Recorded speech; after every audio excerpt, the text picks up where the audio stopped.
Yeah, then I think it after you record it'll like send to your computer. Yeah. Okay. I'm recording now. So we can go ahead and get started. So censorship, the first thing it talked about, um, do you guys have any ideas or thoughts about what it says? Censorship is the suppression of ideas and information that certain persons, individuals, groups, or government officials find objectionable, or dangerous. I Um, didn't, oh, go ahead. no, you go on. I didn't really realize that there was a difference so much in censorship and banning until I read about it. Me too. I'm glad that they really clarified that in the chapter. I Um, didn't realize how much or how many types of censorship there were. yeah, So, definitely. And it kind of relates to the whole Marietta County right now with the issues that they're having with banning books and censoring books and all of that. So, it's a text to world connection. Mhm. I mean, Yeah. it really, Well, I'm gonna print my notes out, so I'm gonna step away for a second. Okay. Yeah, I was thinking about how, I mean, at the beginning of our school year, they all sat us down and talked about how we need to now vet all of our books. right. And I mean, I've had people like give me books from my library, and I haven't read every single book in the library, but they're all titles that I know or that I'm familiar with, or they're from the school. So to have to all of a sudden turn around and have to vet my books, I Well, and the same thing is, we just found out last week that we can go back to using Epic. And for the older kids, they love using Epic, and we Yeah. used to love it to assign certain books based off of Lexile levels and then do comprehension, do all kinds of activities with it. But they actually had to have the company sign a document saying that they would abide by our policies, Wow. I don't which think I was had interesting. heard that we Yeah, me couldn't use neither. Epic. Yeah, we were told at the beginning of the year we had to delete it from our Clever. Clever. We could only use Sora, which that was a county one. Right. Hmm. Wow. Yeah. I didn't know about that either because I just started using it. I always use it like the second semester. Mhm. I teach first grade. So Kindergarten. yeah. Oh, This your fourth. kindergarten. I was third until this year, and then I moved up to fourth. Nice. Yeah, I So- taught A lot of fourth different grade. perspectives. I taught fourth grade before until 2020, and kind of glad that I'm not in fourth grade at the moment because then you do have so much to worry about in terms of like what are they reading, what are you using in class, like especially with social studies, what's deemed appropriate or not appropriate. Well, we even did a Martin Luther King activity, and I know this is kind of off task the other day, but I had to actually stop and ask another teacher, can I hang this up? Because one of my students said, I will start being nicer to Black people on their paper. And I know that they didn't mean it in a negative way, but if somebody Right. came in and read that, they'd question me, they'd question him. I It's finally said, okay, it's easy yeah. for me just to send the activity home instead of displaying it, which is sad that we can't Yeah. do that. So I don't know, but sorry, that was kind of off tangent, but it was kind of No. goes with how we have to be more careful about what we do and what we say and what we Yeah. use in the classroom. I feel like as teachers, we have to censor so much, not even just books. I mean, we have to really be so intentional about anything that we use. Like talking about Martin Luther King Jr., I was Mhm. trying to find a read aloud to read about him for when we came back to just learn about why we had the day off. But I was really selective about the books because some of the books had like drawings of Martin Luther King being shot. And I Right. didn't want to show that to the first graders, because then we'd have to talk about those Why? other things. So I'm kind of censoring even the illustrations or how I'm showing the perspective that I'm giving them. Well, and when I do a read aloud, I kind of censor if there's a word like stupid or dumb or something like that. I try to find something that's not as derogatory so kids will not use that with their peers. We are reading Junie B. Jones and the Stupid Smelly Bus right now Mhm. as our like end of the day read aloud, and I just change stupid to silly Yeah. Yes. or just the smelly bus, whatever. Yeah. I think I used to do that a lot more. And then I kind of realized that, you know, we're censoring so much here, but so many, at least I don't know about your experiences, but my experience, so many of my students have iPhones, Mhm. they have no parental locks on them. They're like watching TikToks there, and you know, those are definitely not censored. Right. So I'm a little bit more lenient. I get like I was reading a book and it said stupid. And I just said it because I'm like, you know what, they probably heard stupid and far worse things on Yeah. TikTok I and mean, I feel like it Instagram. depends on like the group.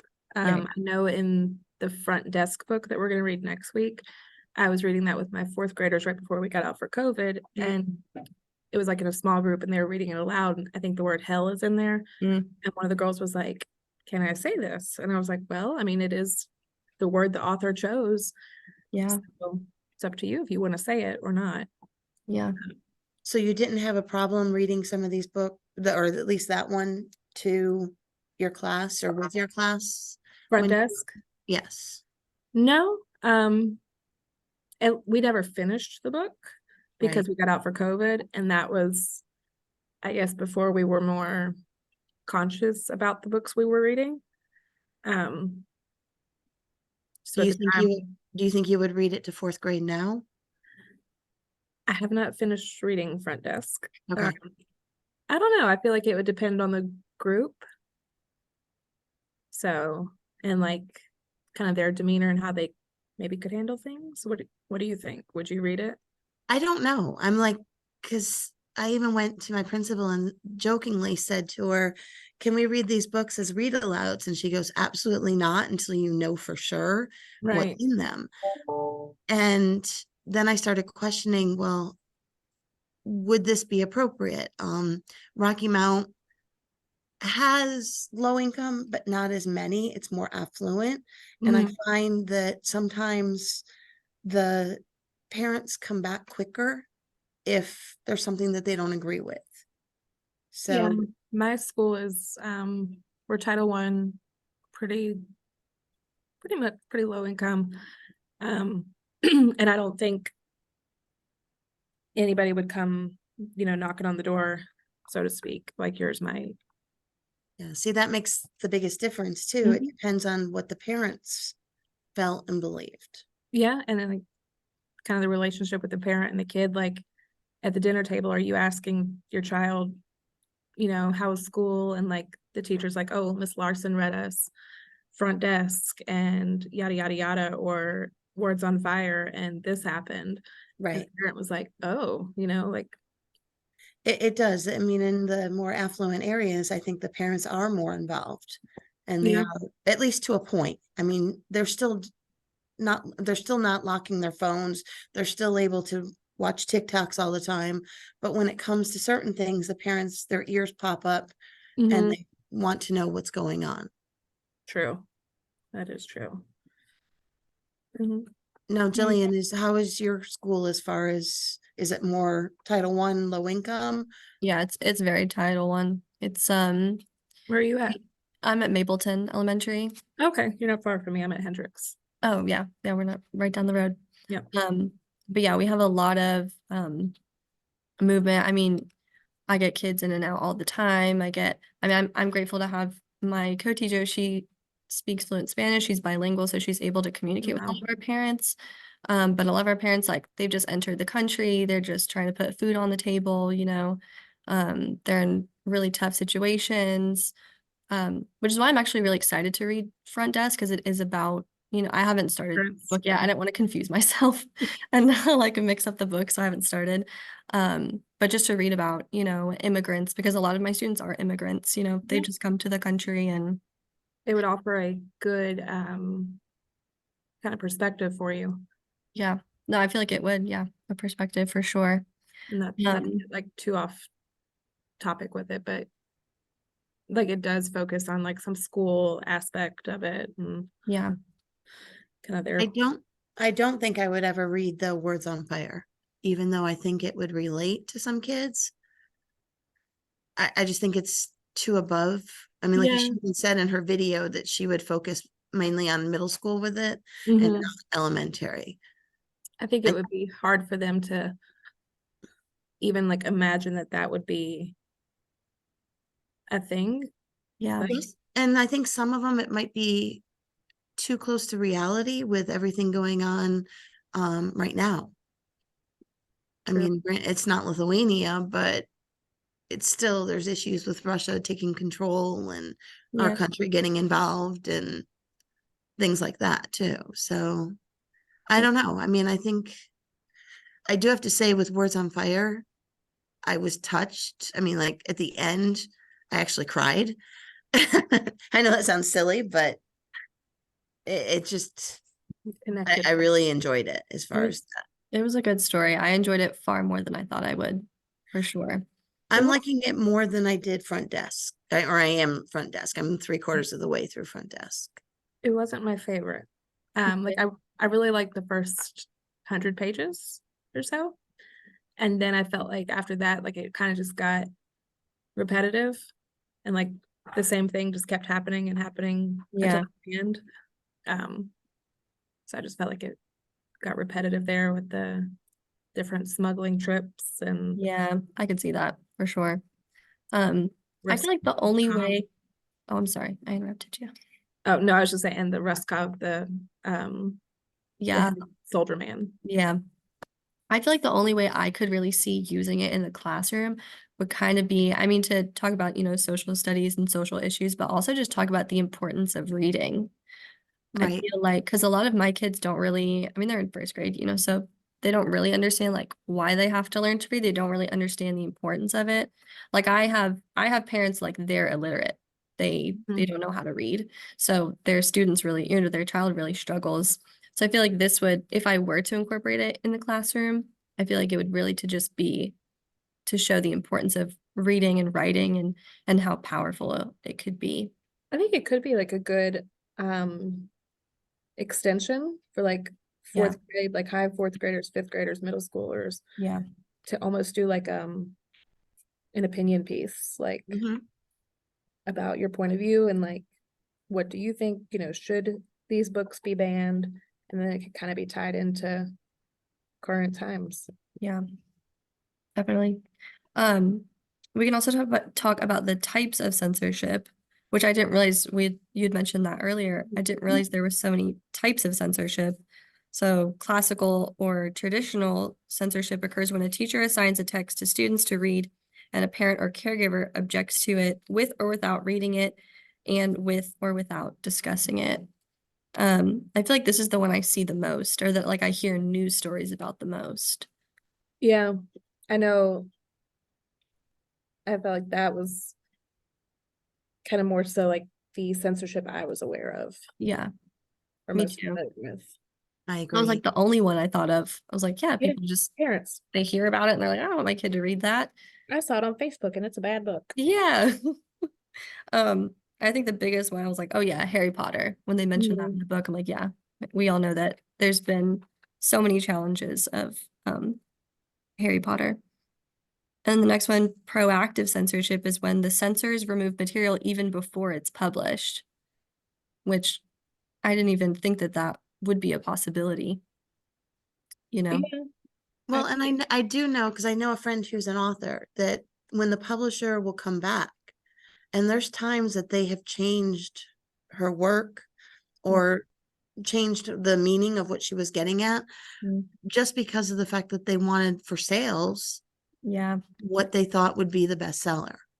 And if they didn't think what was actually happening in her writing, they would actually edit it, right. which, so it's almost like the editor should just write the book. right. Yeah, for real. What is the story you want? Something that popped up to me, it said some broad examples of censorship in historical context include ignoring actual events. And then it says the Japanese internment. That one really popped out to me because I think for my undergrad, I had to read a book about like from a perspective of the Japanese internment. And I'll be honest with you, I had no idea that there was Japanese internment in America until I read that book. Like me being in college, I Yeah, hadn't even heard about it. I guess because it's censored in a way. Yeah. I mean, we never learned about it at school. No, it wasn't in the social studies books. Yeah. So, One thing I found interesting, I guess, was I had a British neighbor a couple years ago, and he grew up in England but then moved over here. And the War of 1812, that's not anything that they're taught over there because they lost. Right. It's left out. Yeah, it's left out. So I Interesting. think that in a way is kind of like the opposite. Yeah. I mean, definitely censorship for sure. That is But so interesting. that happens all the time. I mean, even here in the United States, things are left out of what's for us to teach. The Right. history books. Yeah. Right. That's, Crazy to me. Scary. which is hard because they always say that if you don't teach it, it's bound to be repeated. And you can see that over time Yeah. when things happen. Yeah. That's the whole point of teaching history, right? Right. For the mistakes. The next kind is abridgment and adaptation, censoring from the author's side and from the publisher's side through obvious omission. I feel like that's kind of similar to proactive when I was reading it. Yeah, I was having trouble kind of understanding that one. It talks about Heather has two mommies and how it was. Oh, that's right. Okay. Oh, it's after the publication. That's what it is. Yeah. After the publication. I forgot about that.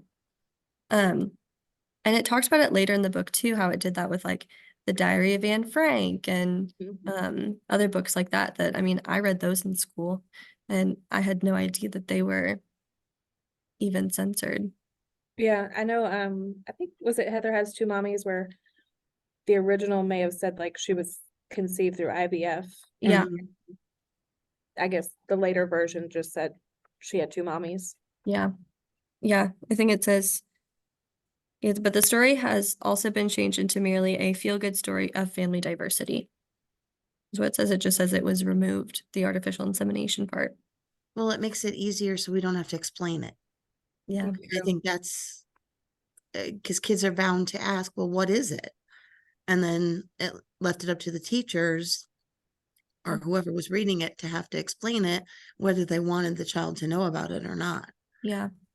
And I Yeah, feel like I'm was- glad you said that, other people reading it, because I feel like when I was reading that is a good example of adaptation. But personally, like I would probably never choose to read that in the classroom because I feel like it doesn't relate to a standard, Right. Gets messy. I think the only thing would be is if you had a child in the room, Mhm. it might relate to them. Yeah. It would be the only thing, is just a free read aloud. But in Cobb, I don't know if we would be able to without having negative feedback as far as from administration or anything like that. Yeah. I mean, I don't think we would read the book and have an issue with like the characters, like two moms or whatever. But I think mentioning to like a young children, like Heather was conceived through artificial insemination or whatever it means, like that would be like, ooh, why are we mentioning that? Yeah. Right. Like what's the purpose? What's the intention Yeah. behind it? Well, and sometimes I think too, some of the kids' books, they're more of an adult material sometimes. Yeah. And so leaving out some of those extras that are more related to an adult doesn't hurt the book sometimes. It allows you to be able to read it to a child and have them still understand it. Definitely doesn't change the meaning of the story or anything. Right. The next two types of censorship are student journalism and student creative writing. It says just limits placed on students' written expression. I don't have much experience with this because they're still learning how to write. We're still trying to get one sentence. There's no Right. limitations. Please write all you can. But maybe you guys have seen different things in fourth grade. And When I taught fourth grade, like my students weren't eager writers necessarily, or great writers or maybe not great, but like they didn't ever really want to dive into like creative writing. So like just getting them to write what I wanted them to write was hard enough at times. right. So them doing some free writing wasn't really in the picture. Yeah. If that makes sense. What about you, Shannon? Well, no, I feel the same way as far as that. I mean, sometimes though, even you have to watch what some of the things that they do, right? Mhm. Just to make sure that it is still appropriate. I mean, to hang in the hallway or to share with others. So, I guess I could see that through. I feel like the only way I can really, I've only ever taught first grade. This is my 4th year. But maybe like the illustrations sometimes that they do. Sometimes they've done illustrations that are, a little iffy, and Questionable. yeah, sometimes they have to explain to me, and sometimes I have to call the counselor, and so I think things like that would be the only thing, at least with written expression, that I could see personally having to put a limit on in the classroom. well, even in 4th grade, some of the illustrations can be a little graphic. This one, it's for Martin Luther King, and like, so he wrote, he worked at a church. So I guess this little boy's experience with church is like this, like a Catholic church, stained glass, And like and Jesus on the Jesus is cross. hanging on the cross. And then like a lot of my boys, they really connected, to the fact that Martin Luther King was shot. And that's what they wanted to write about and draw. So I had to be like, there are so many other great things we other could write thing. about. Like, Mm. yeah. So like, I don't know, like the stained glass and the Jesus on the cross. I'm like, it's fine, I guess. But So- like, kind of like, Yeah, it's on the And I don't mean to sound, I don't know how to do, but as far as like with your boys that are wanted to focus on the shooting, mhm. is it from a Title I? Have they ever experienced anything like that? 100%. Okay. I mean, I wasn't trying to sound, they're familiar with them, but I think it's also from my experience, just little boys in general, like okay, because they're always doing finger guns at each other. When we talk about community helpers, they are always fascinated with the police and love to talk about or draw the police with their guns. And when they find out my husband is a sheriff's deputy, like, guns. And okay. I when- just wasn't sure if it was something that they were associated with, if it was just general or. yeah. yeah, I think about like video games too. true. I feel like they'll have some first graders who are like, yeah, I play Grand Theft Auto Mhm. 6 or whatever. I'm like, isn't that like rated not your age? Like, Right. you should not be It playing should be that. on ABC Mouse. Yeah. ABC, yeah, let's do some of that. Um, There's But I probably think some of that in sometimes- Minecraft too, or Yes. Fortnite. oh, Fortnite for sure. For sure. Well, and I think some of that too is why there's such an issue, because they see somebody die on a computer screen, but then they pop back up and they're fine. Mm-hmm. Yeah, Why doesn't that happen in real life in their eyes? True. I didn't ever think of that. I didn't either. That's a good point. For I sure. mean, by having them allowed to do that, the whole concept of death, there isn't one. The person's Right, going it's to come just- back to life. The action doesn't have really Right. Any serious consequence- final consequence. Yeah, Right. That's a good point. Never that is a good point. crossed my mind. For sure. But yeah, they all wanted to draw Martin Luther King, and like I didn't discuss like who shot Martin Luther King, really why. We just said that he was killed, shot, somebody didn't like him and didn't like what he was doing. Yeah. But they all just wanted to draw that. So I guess I did kind of have to censor them a little bit. I feel like that's happened to me before, not with someone being shot, but I think we were learning about, maybe it was Thomas Jefferson, and I was like, what's a fact? And they're like, he died. I'm like, yes, that is a fact, but let's pick something more interesting. Like that's, so I guess I So did. many other things. Yeah, he did way more things before that happened. So let's talk about some of those. He was alive 200 years ago. Of course, he has passed away. Yeah. But then again, even 9/11, you have to be careful about that, about how you present it and what parents, because these kids didn't experience it. True. Yeah, I Yeah. feel like my kids have no idea. No, what I it mean, is. even when I taught 4th grade, like the most recent time, like they didn't really have like a real concept of it. And even saying like 2001 to them was like ancient, even though they were born in, I Ancient. don't know, 2009 at the time. Like, No, I mean, but it is, I mean, it's interesting on what kind of a perspective we have to have and what we're sharing. Yeah. Yeah, it has to be kind of neutral. Kind of black and white. Clear facts, I guess. Yeah. You probably Which say is, like your opinion on things. yeah, it's definitely hard when you have your own beliefs too, you know, your own Yeah. thoughts about it. Unfortunately, you can't really bring your own beliefs in, even if you don't Yeah. agree with something. I True. mean, even Brain Pop, the 9/11 video is a little harsh. Somebody they said, even- I was at a training recently and they said their school district, it might have been like APS or something, but their school district banned the Martin Luther King Brain Pop, I think, because it did say he was shot. Right. I don't think we have finished watching it, so I don't know if it does say shot in the Brain Pop video. I think it says it in the Brain Pop Junior one. Yes, I think so. For sure. Because I think I watched it one year and I was like, didn't I realize. stopped it Back- before.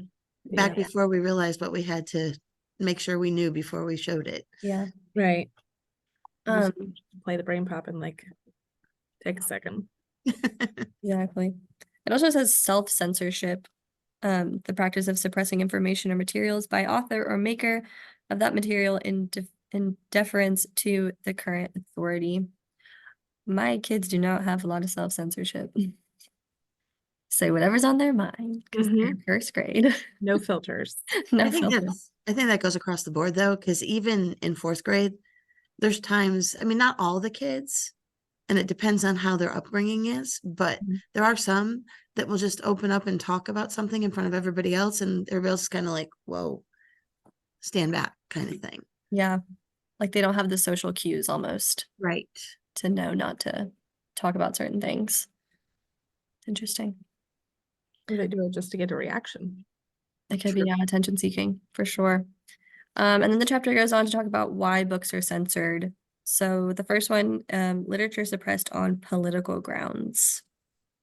So it talks, it was interesting though, a lot of the books that they mentioned as an example, I remember reading in high Yeah. school. You know, like, I wrote down Click Clack Moo, the cows that type. yeah, I was like, I wouldn't have seen that as being an issue because it about meant like unions. strike and ultimatums. Yeah. Right. Yeah, that one was definitely interesting. I was like, Well, and being older, there's a lot of books that I have read in Mhm. school that are now not allowed. I mean, Are You There, God? It's Me, Margaret. I remember reading over and over and over Yes. again, and I wouldn't dare read it Yeah. now. Nope. yeah, I remember reading that too. I remember 5th grade. I read Gone with the Wind, Mhm. and I had to have like on my own, but I had to have permission from my parents to read it, and not because of the topic or anything in the book, but I had to have permission to read it just because it was such a long book and at a higher level than a 5th grade reading level, which I find was interesting because now you probably can't read that book in a school. Like, just Yeah. Well, I found it interesting. content. My daughter was in 6th grade. The teacher, she went to Fulton Science Academy, and the teacher had assigned a summer reading book. And all of a sudden we get emails. If you choose not to have your child read this, that's fine. I didn't read it before I assigned it. And I'm thinking, first off, how did you not read it before you assigned it to 6th graders? I guess she had taken it from somebody else that had done Mhm. it. And it talked about rape, and it was about the Civil War and how the woman was raped by the soldiers. And I guess parents were up in arms. Well, when I got the email, I then went back and I read it with my daughter. So she had questions. Mm. I could help her with it, but not everybody's willing to do that. No, They don't want to explain it to their own child, let alone have somebody else explain it. it's Yeah. true. 'Cause it- So I feel like there's definitely not a lot of I feel like parents don't read as much with their kids as they used to. I mean, all my kids are like, I'm like, do you read at home at night? They're like, no. Do you have You books at need to be home? reading. No. Or like, did you get books for Christmas? No. no. Did I you go to got the a discount. library? No. 'Cause I used to go to the library all the time as a kid. Me too. I- Just I get think like a that- bag of books. Mhm. You know, just take them home. I think that kind of goes with like just the change in times and like taking ownership of your child's education. Yeah. And where more is just put on the teacher and the school and less on the parent. But if Yeah. something goes wrong, then it's all the teacher's fault. Right. Right. That's Yep. when they're gonna jump in. Definitely. That kind of leads to the next one. It says literature suppressed on social grounds. I think that's the one. What does talk about To Kill a Mockingbird? I read that one. I do. I also read The Catcher in the Rye, Mhm. Canterbury Tales, like, Anne Frank, The Diary of a Young Girl. I feel like I read all of those, and I know, like, makes you wonder, like, what do they read in high school now? yeah, what And required reading. there's Well, a my daughter, teacher, when her my son- daughter was in high school, she had to read the book Columbine. And you would think that about would be that. an issue. She, Mhm. yes, she read that one, and then there was another one. She was an AP honors lit, but I can't remember what the other one was, but it was quite controversial. There's a teacher on kindergarten with me, and her son is in 10th grade at Hillgrove. And she said that he just has to read like a lot of excerpts of books. So they're not reading like the full book like we used to have to read it. Now they just read like a portion of it. Well, even Romeo and Juliet, people don't want their kids to read that. Yeah. Stand in certain places, which is, in my opinion, absolutely crazy because Yeah. Shakespeare is. But It's- even with drama clubs and things, they have to watch what they present Mm.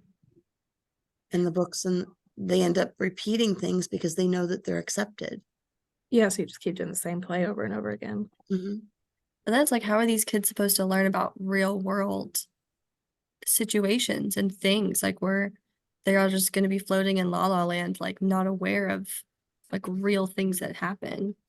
Maybe that's why they have trouble when they Yeah, come up, and because they don't they don't know how to know handle how it. to conflict resolution because they haven't seen it in books. Yeah. So maybe that's tied to it. But I felt like the literature suppressed on social grounds was kind of maybe where I would say like a lot of books are put with Yeah. censorship. Even Captain Underpants. Mhm. Yeah, I was surprised to see that there.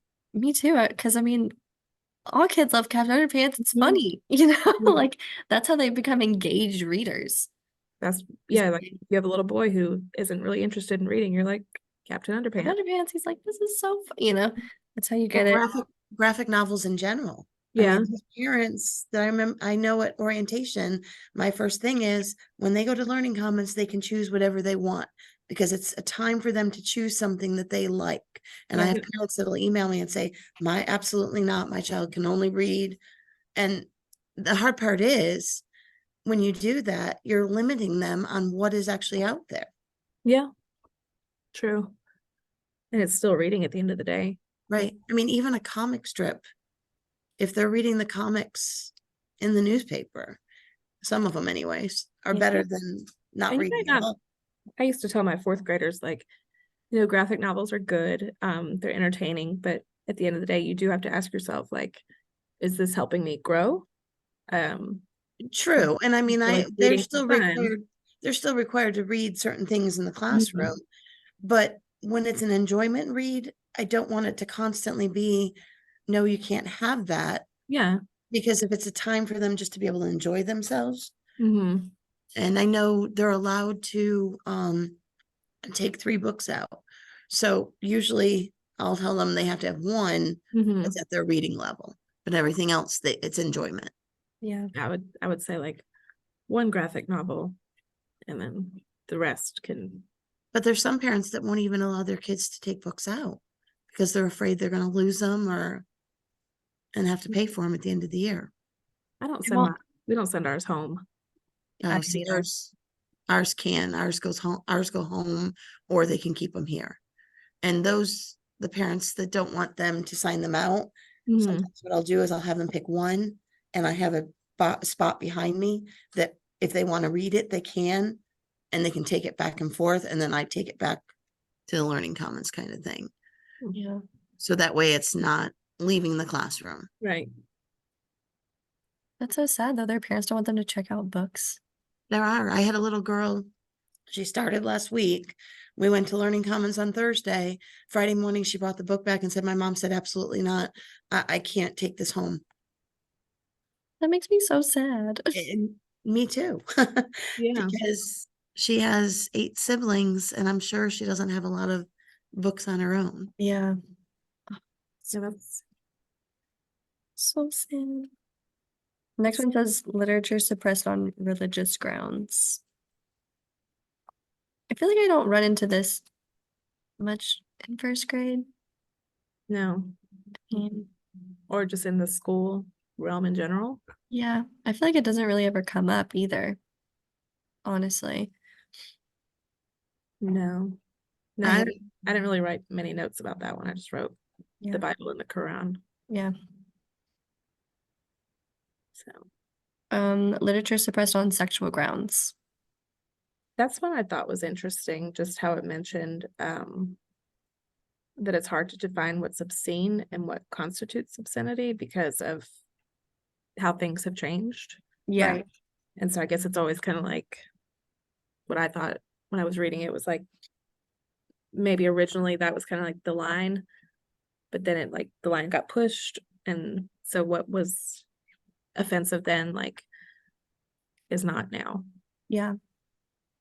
Well, you see that even on TV. Mm-hmm. I mean, when my kids were little or when I was little, there's things that are said and done on TV that now, that back then they wouldn't have even existed. Yeah. And now you don't bat your eye at it or Mm-mm. yeah, like I remember growing up watching like Saved by the Bell and like those characters didn't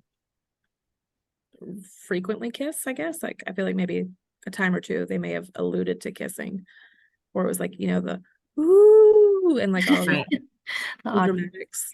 But now TV characters are kissing and doing everything else. Mm-hmm.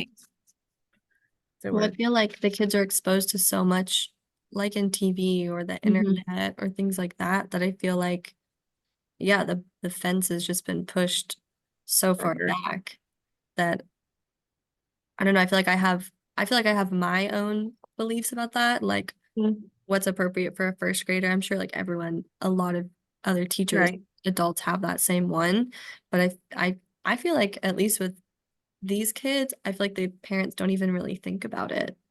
Yeah. So like some of my kids, they'll be like, so and so's their boyfriend or their girlfriend, and I'm like, you're too young. Like you're too young to have a boyfriend or a girlfriend. Yeah, And like, why even thinking about that? Boys are right. icky. Boys are nasty. Boys got the Boys are cooties. stinky. But then like you tell a parent that and they're just like, oh, that's cute, or like it doesn't Doesn't faze them. faze them. Yeah. Right. We've had It's become several, the new norm. yeah, True. definitely is. We've had several students that we've had to like sit down and have conversations with because they'll just make moaning noises Mm-hmm. all the time. We're like, that's not a noise for school. Like we can't just all the time. Or appropriate dancing Yes. is a big thing for some of mine. Yeah. It's just They're like, like trying to twerk. You're like, yeah. you're mine- 5. Why? How do you even know what that is? Mine will say Turk. And so I'm like, if you can't say twa, like Then you can't do it. then you can't do it. Until you can say it. Priceless. So, But I always go back and forth, I'm like, if these parents aren't censoring, then right. why are teachers being so, Strict. yeah, they're being like, we're having to vet our books in our classroom that have been in classroom for years, but you're letting I your think it kid watch a depends. TikTok and I think it depends on the families though, too. yeah, And not every family has the same beliefs, so we have to hold everybody to the same standard of Mhm. a higher belief, just not to offend that family. yeah, I know, like I feel like I don't know, like I don't necessarily like telling some of my girls like, oh, you can't dance like that, because then I feel like you're censoring them. I'm censoring them, and like if that's your expression, that's your expression. Mhm. And I don't want to be like, you can't dance like that because that might get you like the wrong attention. Like I don't want to be implying Yeah, anything like that, but I'm just like, it's just not appropriate during math. Like that sort of thing. So, I Bring just it back think, you bring it back to what is actually supposed to be done at that time and not, right. Not like, I don't want to be shaming you or, implying anything like that. have like a bad connotation about it and they won't want to dance at all. Right. Yeah. Yeah. or they'll see their parents doing it and think, well, something bad's going to happen to them because of the fact that you said it's Question bad for asking. somebody to do. Yeah. Yeah. Speaking of parents and things, something that stuck out to me, it talks about, are you there, God? It's me, Margaret, about menstruation and all that. But it made me think of the movie, and now I can't remember the name, but it was a Disney movie and it was called like Going Red or something. And it's like the girl turned into a raccoon, but it was I actually saw like, that one. oh, okay, it's a newer one. It's like a Pixar Okay. one. But I it's knew basically of it, but I where have it's basically where she, like, her family has this curse, and all the women in her family, once they reach a certain age, turn into a big red raccoon and really mad, and basically like she starts her period, and so Interesting. many parents were upset about it. Like, me and my roommate were talking about it when it came out. So many parents were so mad because they were like, we didn't know this was about having a period, and now I have to explain to my middle school boy what a period is and yada yada yada. And so it kind of just made me think about that. Like, I feel like it's the same thing, people are mad about. It's almost like you don't want to bring shame. Like, so Yeah. maybe it's a way of introducing it Mm-hmm. in a gentle way that maybe like a middle school boy could understand, Exactly. and and it's and, okay. and honestly, they may already know based off of social media and all Mhm. of that, but Yeah. they just don't want to tell their parents that they know. Yeah. Right. Or that they've seen their mom have Right. it, or like, Mhm. how do you think you were born? Well, I think it's crazy too. I mean, when I was in fifth grade, we had a day where it was like sex education. They sat us down and they told us about like all the boys and the girls were separated, Yeah. and we talked They about it still in do. fifth grade. They I still think do it, that? They still yeah. do that. The thing is, though, the parents have to agree to it. If you do not want your child to participate, then they have to they usually go to the Learning Commons for that time frame. But they're separated. The fifth graders go in the spring. The girls go one day, the boys go another day. Yeah. So And I they guess have, that's a form of censorship by it the is. parents. It True. is crazy. But then I think I saw when I was reading the literature suppressed on sexual grounds, like I think it said something about some states, like what they consider sex education, and another, like one states might be considered like pornographic in a way, where another's might not be. I feel like I remember reading that too. I think so too. But then I feel like you could kind of um like if you wanted to suppress something on sexual grounds, like I think it's pretty clear what child pornography is and Yeah. sexual violence is. So I feel like if you're going towards that, then Yeah. I feel like the fence gets pushed in both ways almost. yeah. Like what's like for some people, I feel like everyone's fence is so different hmm that it's hard to really, like you said, it depends on what family, what the family's values are and things like that. And I feel like it makes me think about, okay, as a public school teacher, then what is truly my true goal? What am I really trying to teach? Am I just sticking to the standards? Am I trying to teach other lessons that aren't dictated by the standards from Georgia? It really made me think a lot about that. This whole chapter made me think a lot about that. Or like, why are you reading the book Yeah. or the passage, whatever it is? Like, am I trying to teach about, character setting and main events, or am I trying to add something into it? Or, You have a hidden agenda. I think that's exactly. kind of like what happened over the summer with that other teacher in Cobb. Right. Yeah. Like, we don't know what she was actually trying to do necessarily, but like the news definitely made it seem like she was pushing maybe an Mhm. agenda of sorts with that story. And The then other thing too, though, she also had a record of having Other- things on her file was pretty thick of yeah, already presenting things that were not approved. Um, And so I think what happened is it finally went over the edge as far as that, just from what I've heard, Yeah, straw broke the camel's back, and right? That they finally said enough's enough. yeah, and I think in that case, like, you could kind of ask yourself, like, could I pick a different book to kind of do something similar? Like, does it have to be a story about possible being transgender or what have you? Well, feel I like- don't know. Oh, you go on, Shannon. Sorry. I don't know about you guys, being that you have younger students, but we've had students. We have one right now that's in 5th grade, and since 3rd grade, we've had to have they go to a special bathroom because they want to use the girls' bathroom over the boys' bathroom. And the parents are already talking about possibly allowing them to have an operation. And the kids are seeing it, but we're not allowed to talk about it. We're not, you know what I'm saying? Yeah. It's a hard thing. Last year we had one that was in 5th grade. Nobody was allowed to say anything, but he was really a she. So when the parents invited this girl over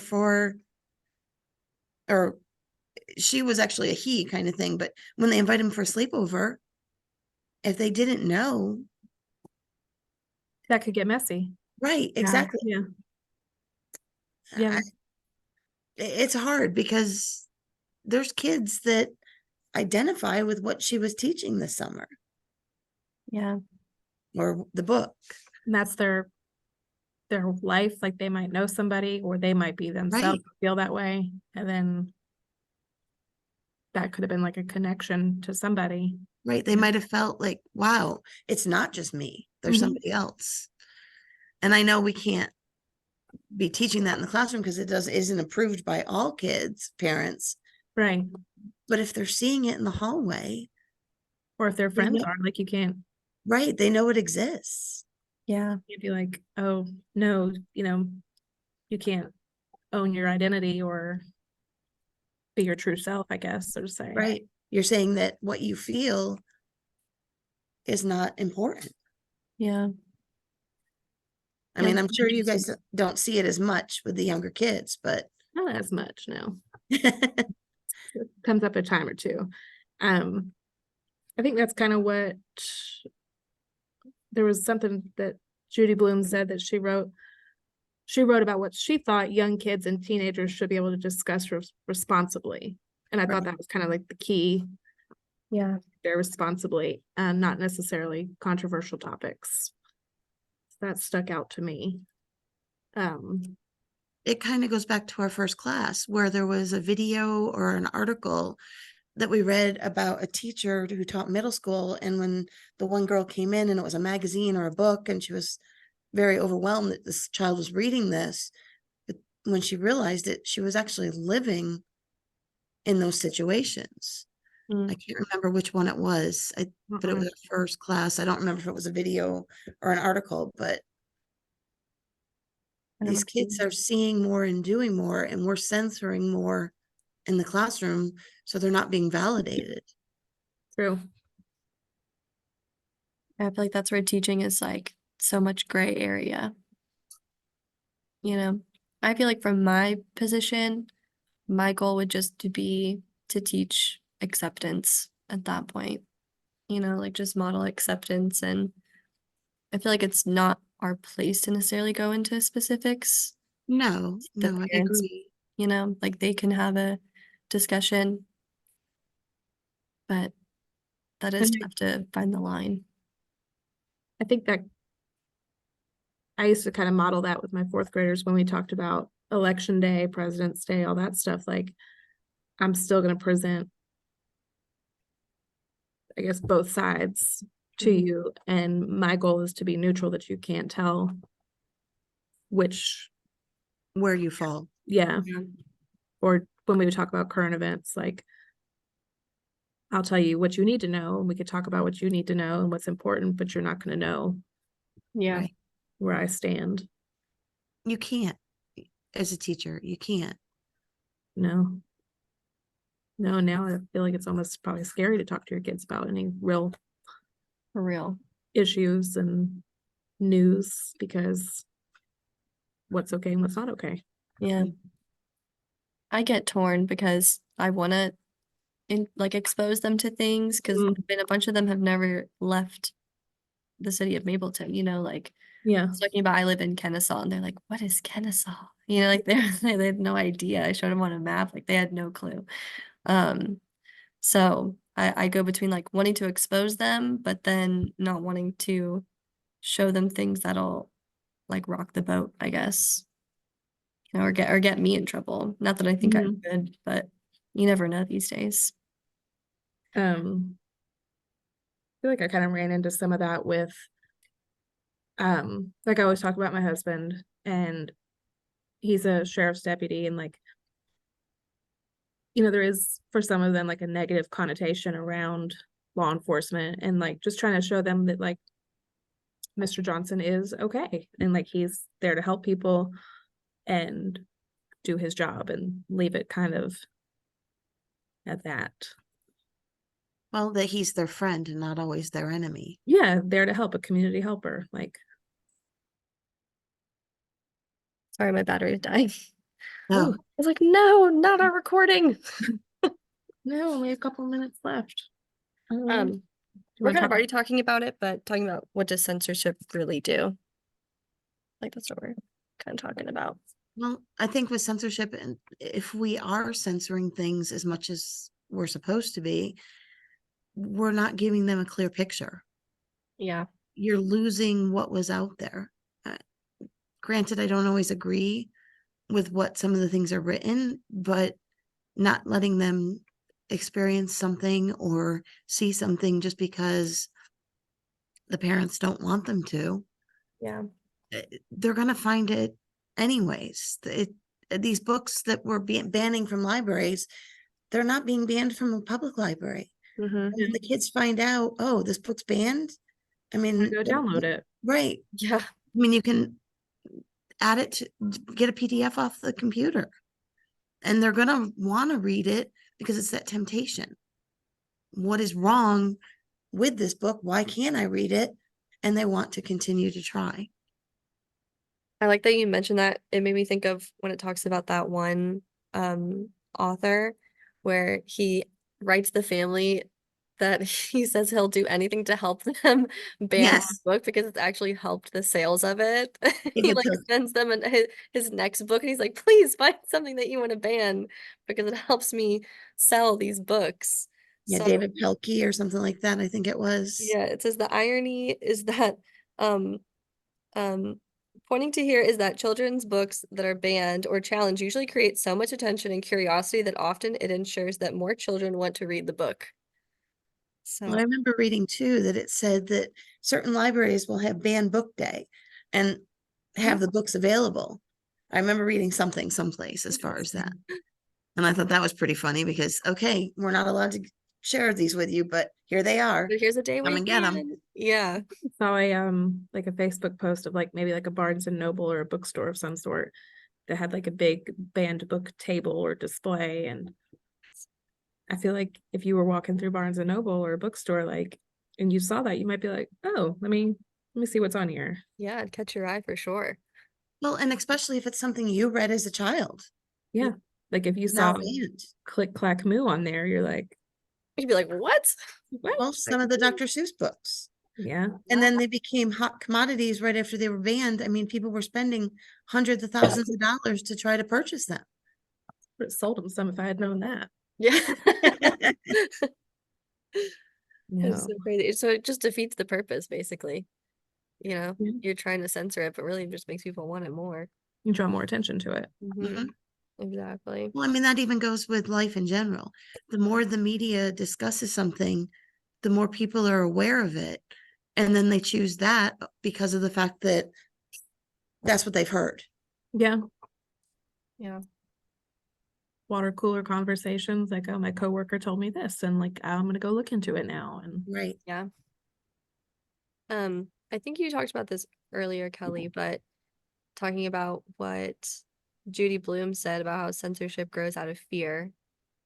I have it underlined. It says censorship is a form of power that is held by someone over others, and it's usually disguised as moral outrage, but the parents just want to feel more control of their children's lives. I found that interesting, Des, like to kind of look at the other perspective about like the true motive behind censorship. That's a good point. I Never thought it really- definitely- Yeah. I mean, they might feel like the kid's growing up too fast and like that's really the only control they have and right. keep them little, so to say. Or they're like in school, you know, away from their parents. They don't have as much say. But some parents do have a lot of say. But they don't have as much say as when they're at home, you know. So maybe they're just trying to assert their dominance, I guess, if you will. I thought that was an interesting point. for Or sure. even from their peers. They're hearing a lot and learning a lot. Yeah. So we can kind of go over the reflection questions. It's basically like telling you to ask yourself these questions for a specific book. So like, what issues does this book bring up in my classroom, given the population of students in this class? I feel like I could relate that to earlier I was talking about the Martin Luther King Jr. and we were all talking about it too, like when and the brain pops, you know, like when he gets shot, trying to kind of censor that, like what is that bringing up in our classroom that we kind of don't want to discuss or don't want the kids to kind of focus on. That's what that question made me think of. Sure. Yeah. I mean, it's a fear. I mean, Mhm. what are they going to ask? What are they going to do? I mean, a couple of years ago, I had a class that was primarily, the rest of the teachers here said it was the multicultural class because I had ESOL and I had a lot of African Americans. I had 4 Caucasians in the whole classroom, and we were talking about slavery. And we had one parent that was completely, everything was, you're being racist to my child, you're doing this. And one little girl all of a sudden says, I just want to tell everybody in here that that their ancestors were in slavery, that I'm sorry. And then this one kid who usually, and I was like, oh my gosh, I'm going to lose my job Right. because of the conversation that they were having. And I mean, he came back, the one kid that's always about, mom was always about, you're being racist, turned to her and said, it's not your fault. You weren't there. As long as you treat me nicely, I'll treat you nicely. And I was like, okay, so maybe I was teaching something. But Maybe it's just my mom. first thought was, I need to walk out of this room. Yeah. What the conversation is, but I couldn't censor the conversation because it was between them Yeah. and they were having a meaningful moment of what we were talking about. Yeah. They were So discussing it responsibly they were. And at 3rd grade, I was very surprised. and Yeah, that's respectfully. impressive. Good for them. Second question is, what steps can I take to educate myself about a certain topic or banned book or censored book so that I may give my students the most comprehensive information? You say that again? Yeah. Is my microphone okay? I plugged it into Yeah. the docking station. Okay. Sometimes fine. I do it and it's through the screen, you know, and I left my book at home, so yeah, no worries. listening.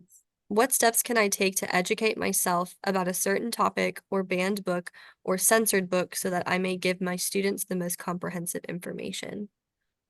I kind of think about just giving them all the perspectives. Yeah. Like And being talking, knowledgeable yeah, about the background knowledge and things Yeah. like that. Keeping your personal opinion out of it. Mhm. yeah, just fact-based.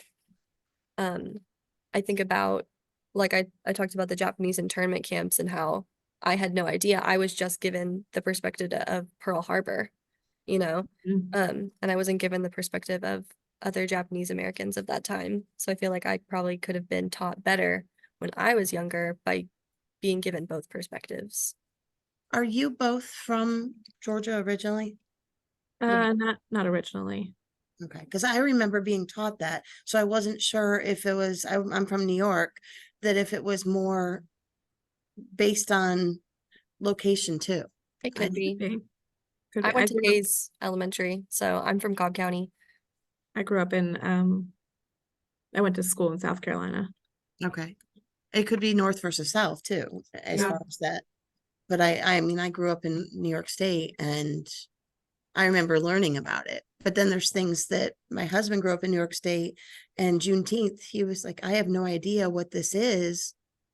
Yeah, I had no idea what that was until maybe 2017. when I Yes, moved I here and I remember- saw like a sign for it. Yeah. Yes, I remember learning about it in school. Yeah. So I feel like it's interesting too, because I don't know, some teachers, they just teach more like to the standards. Like if the social studies, like we're doing Lewis and Clark and Sacagawea, like that's what we're teaching about. Some teachers might not, teach about Martin Luther King Jr. if it's not in the standards. I feel like I've met a lot of teachers who are like that, especially ones starting out. Like when you're new, you're just trying to get a hold of what you can. So you don't really think about including other historical events like that. So maybe that's what happened. That's possible. I mean, I just, Yeah. And then, I mean, as you like kindergarten standards, we have for social studies, like character traits. Mhm. So, like, as we're getting into that, like we did Martin Luther King, obviously, we'll do Right. President's Day and presidents and like kind of their character traits or their ideal character traits. And we'll do African American famous people that we'll cover during February, sorry. And we kind of tie it into that, but when I taught fourth grade, like that's not really the standard necessarily. Mhm. So I feel like it is harder to tie in some extra stuff. Yeah. Just fit it with time too. Never enough time. It says number 3, where do I stand personally in regard to a particular controversial or censored issue? I feel like we've talked a lot about being neutral and just trying to stay neutral in it. What am I willing to do to defend a certain topic or controversial book? How far am I willing to go? And what will this cost me? Good job. yes. Yeah, that's why I'm like, I'm not willing to go too far because No. I got bills to pay. So, you know. But this kind of made me think about Words on Fire. You know, Audra was willing to go really far and kind of sacrifice a lot for the controversy of smuggling books. I mean, So, almost her life. yeah, that's what that kind of made me think of when I read that question. What support does my school, district, community, or the law give me to defend myself and support my case? School district, not much. Not much. Yeah, not much. State, probably not much either. I don't think there's much support for No. standing up for a Mm. controversy. Well, Um, you want to stay away. I mean, even government is saying in Georgia, you can't teach certain things. Yeah. It is crazy. And it says, what is my responsibility as a teacher in terms of critical literacy to my students to make them more aware of issues and controversy? I don't know. I go back and forth about what's my responsibility as a teacher.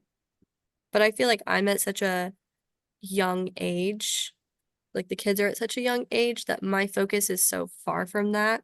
Like I have kids who still don't know their letters and their letter sounds. And that's your focus. That should be, That's yeah. my I want them to be able to just read a sentence. So I'm not always necessarily thinking about critical literacy all the time.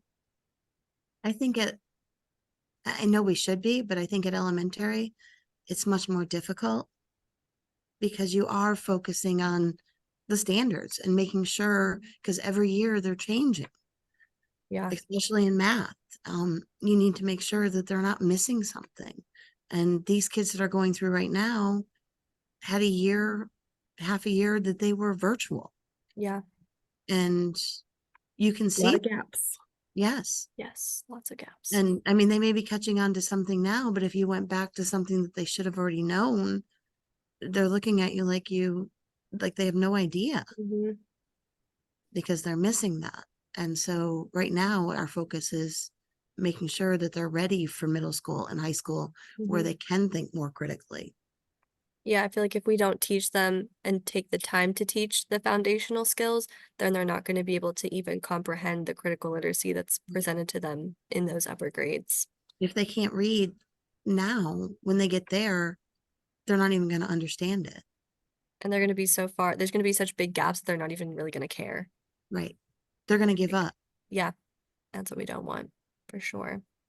And I think too, emotionally, at least our kids here, they're not ready for some of those critical thinking. I agree.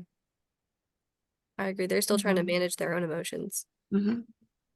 No, let alone taking somebody else's Right. perspective into account. Yeah, So, definitely. All right. Do you guys have anything else to add? No, I think it went well. stop I recording. think so too. Let me try and remember how. Stop recording.